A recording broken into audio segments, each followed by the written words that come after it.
I guess now that you had a couple of days to digest, do you have any grand takeaways from the weekend that was? Yeah, I think there was a lot of really good takeaways.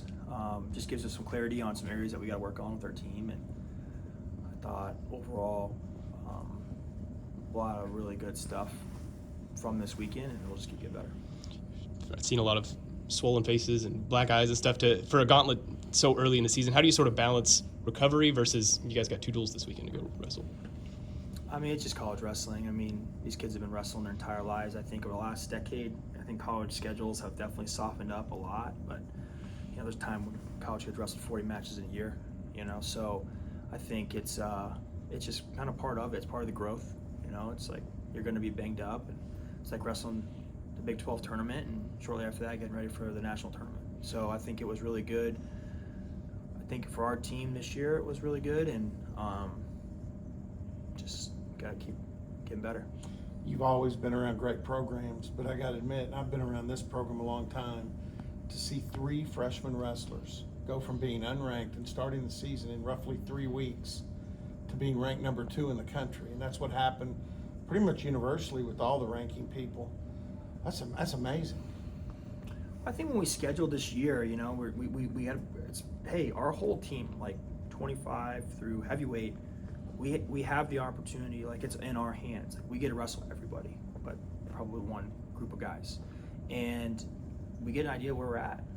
So hey, like none of that stuff is a surprise to us. I don't think it's a surprise to them.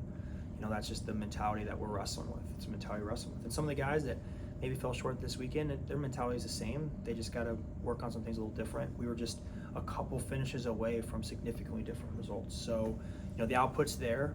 I think just it's we talked about before, like, the momentum builds, and like after this weekend, hey, we had some young kids that stepped up in some big moments, and there's gonna be some times where the older guys have to step up in some big moments, and then there's gonna be time where we're all gonna do it, and then we're gonna really take a big jump. So, that's just part of being on a team, and it's pretty fun. Obviously, what Vega and Rabadou and Lockett was good. You threw Ramirez in. Did you feel pretty good about what you were going to get out of him? Yeah, Ronnie. I think our whole team. I'd feel confident putting any of our guys in there at any time. Mm-hmm. I think we have a lot of great options, and we just talk about competing with excitement and enthusiasm. And I think for Ronnie to step in that moment, against returning national finalists, like that's a pretty good opportunity for him. And then what was cool about Ronnie is he responded really well in the next match. Kind of came out there and got after the guy, got a couple takedowns. So, that whole group, they're like a little wolf pack. They just like all go together all the time, and they definitely are inspiring and motivating each other, which is good. And it's just good to have that kind of friendly competition on the team. How tough would it be to wrestle a guy like Sergio who likes to get in some weird positions and stuff like that and seems to always know exactly where he is in those positions? When we just talk about our team, like, hey, we want to challenge guys in every situation. And I think a lot of our guys are doing that across the board. He's probably a little more willing to go in those positions maybe, and he's really comfortable in those positions. And then he's doing that to our guys in a room. He's challenging them, so they're ready for that kind of stuff. So, yeah, I think just the messaging to these young kids is it doesn't matter if you're a freshman. You can go do that stuff. It doesn't matter who these kids are or how old they are or whatever it is. Just go do it. And I think these kids, all of them are wrestling with smiles on their faces, and they're trying to score to the very end. That's what it takes. You build your reputation as a young kid. It'll carry you for a long time, and I think that's what you're kind of seeing with those guys. What stands out about this weekend? You had 2 duels. You're taking a lot of these kids on their first college road trip. Just sort of what stands out about the weekend? Yeah, just getting another opportunity to spend a weekend with them. They're pretty fun to hang out with. A bunch of goofballs. Really good energy, and I just think they all just carry each other forward. Air Force will be a good opportunity to go out and wrestle again, and then going down to Arizona State. They have some pretty good guys that we got to get ready for, but just like anything else, you can't look ahead. You got to stay in the moment. Got those guys first. I know they're expecting a pretty good crowd, and obviously go to a military academy is pretty special to get to go compete there, and then go on the road. So those road trips are fun. You learn a lot about your team. You get to hang out with them. You get to warm up with them. You get to cool down with them. It's a good bonding experience. Is Wyatt allowed to travel? Does he go with you on this trip because it's Air Force Academy and he's got some knowledge or not? I think Wyatt is going to get honored this weekend. He's not traveling with us. Okay. Yeah, but I mean, obviously, there's a lot of shared history between the two programs. Along those lines, I mean, and I'm hearing from my son what it's like at some of the workouts with the RTC, with the collegiate program, with the high school program that's present here with Stillwater, with the youth program, with Cowboy Wrestling. You're starting to, I mean, those guys are out there amongst the kids. I mean, they called Eugene, Oregon, Tracktown, USA. This could be Wrestling Town, USA, with what's going on right now. I think that's phrased somewhere else. Obviously, we don't want to ever give anyone else that credit, but I think we're just trying to be the best wrestling place in the world. So whatever you want to call that, I think the history here, it's been that forever. Maybe people forgot for a little bit.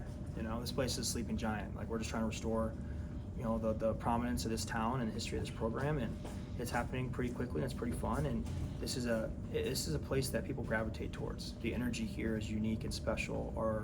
Our staff is unique and special. The culture, I mean, our RTC guys, like most RTC places, are just a lot of individuals training and on their own. These kids are like a brotherhood, and that passes down to the college, and these guys are helping them, and then our college kids are helping in the community, and then the community is helping. I mean, all of our kids wrestle in the youth club here, so we're finishing practice, and then we go to the youth club, watch our kids in the youth program.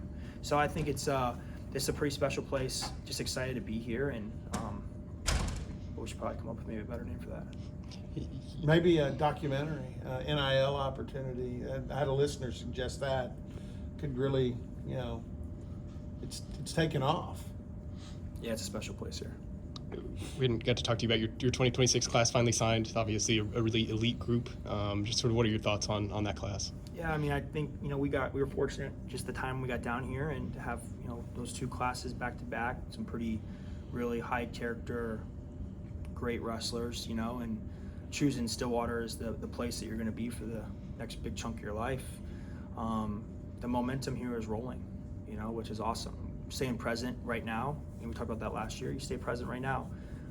I think this team has the ability to do some really special things this year. And then, next year we'll get the opportunity to add some more guys in there and continue to do special things. Like, we're just going to try to help everybody on our team. Like, you got 30 roster spots.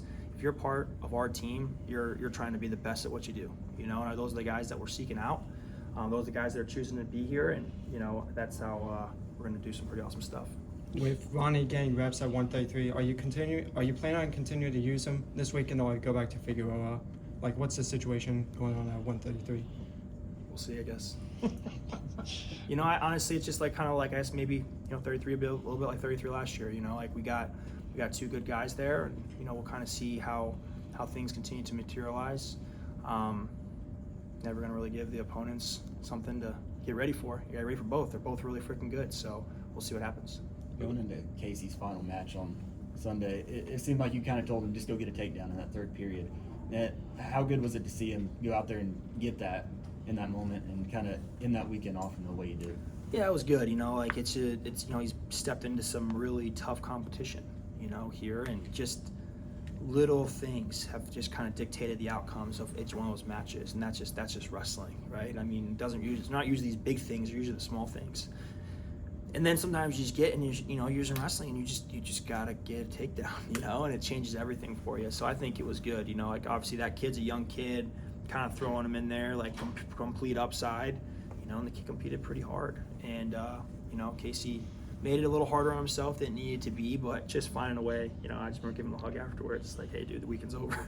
Like, we get out of here, get ready, to regroup. But I'm glad that he found a way there at the end. I think in that tournament, that's what is unique about it, is you're going to get 4 matches. You're going to get 4 matches, and you're going to get 4 teams, and it could be, maybe a team that we're scoring a lot of points on, but there's a couple really tough individual matches. Maybe it's a really tough duel, however it may be.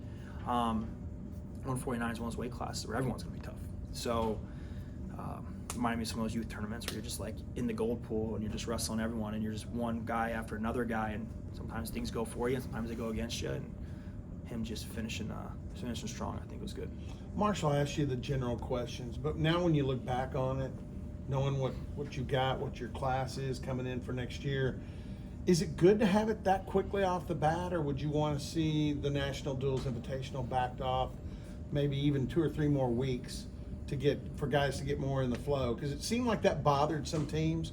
I'm not saying it bothered your team. I don't think it did, but what's your idea on the spacing and where that is?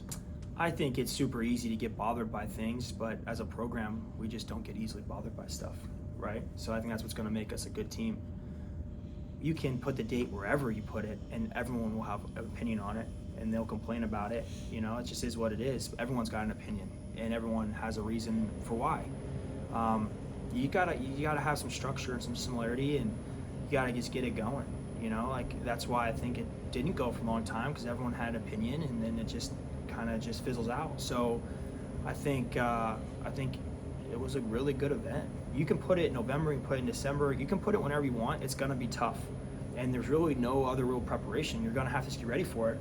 I think in keeping it where it's at is fine. You just now you know what you're getting into. You know how to get your team ready to go. You know, there's all kinds of factors, but like you got to control what you can control. Control the date, control getting your team ready to go, control the team you have out there. You got to go wrestle. Going back to your 26th class, Jax, he credited you with, I guess, showing him that he was ready to compete at seniors this past summer. What, I guess, in that process, when did you realize, hey, this kid's probably good to go for the level of which he did? I mean, he got 5th in the world, like he was ready to go. Yeah, you know? yeah. Like I think, you know, he's a unique kid and unique perspective. Kind of, you know, I have like kind of a philosophy when guys are making decisions, and it's so far that kind of philosophy's worked out pretty good for guys when they've made those decisions. So, you know, he did a good job. Pretty unique kid.